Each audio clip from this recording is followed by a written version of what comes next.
একজন ধরো 8টা কুরবানির দেয়, সেই লোক হয়তো হাজতে অথবা পলাতক, এখন খালি দেখছে আসছে যাচ্ছে, সব ফটো তোলা পার্টি। কিছু ছোট গরু কিনা বেচা হচ্ছে, বড় গরু কাস্টমার এগুলো ঢুকি নাই। এত আগরই বলা যায় না, ওই 3 দিন আগে 4 দিন আগে বলা যায় যে কিরাম আমদানি হলো, কিরকম কাস্টমার আছে, কিরাম হবে। কুরবানি গরু আছে মানে তুলনামূলক এবার আমরা আইডিয়া করছি কিছু কম আছে আর কি।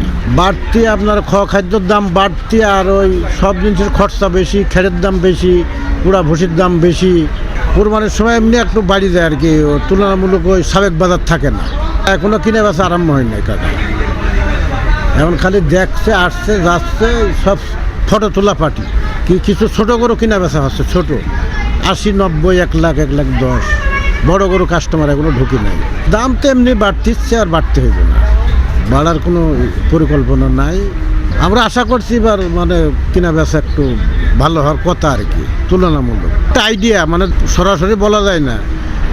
তুলনামূলক মানে একটু আমাদের দেশে কম, মানে গরু দেশের তো কোনো ইয়ে নাই। একদল চলে গেছে কোথায়, ঘরে থাকতে পারছে না, বাড়িতে থাকতে পারছে না, সে লোক এসে কুরবানি দিয়ে নিজে বানবো কোন আর থাকবো কোন,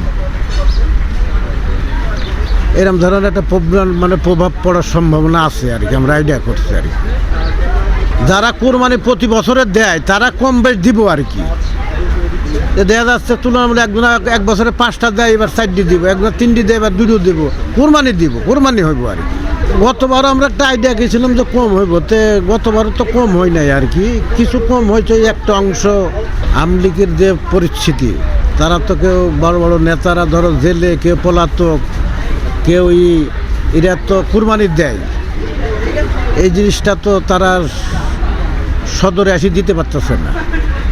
একজন ধরো 8টা কুরবানির দেয়, সেই লোক হয়তো দেশে নাই অথবা হাজতে অথবা পলাতক, তো সেই লোকের 8টা, সে তো কুরবানি কিনতে আসতেছে না, আর বেশি আর কম হইলো কিভাবে?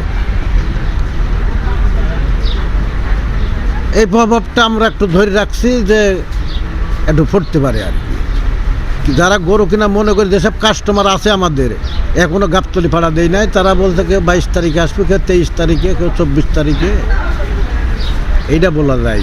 ওই আপনার 24 তারিখ থেকে আরম্ভ হবে, তোমার ওই 27 তারিখ, 28 তারিখে, 26 তারিখে মানে কিনা বেচা সবচেয়ে জোরের হইব আর কি।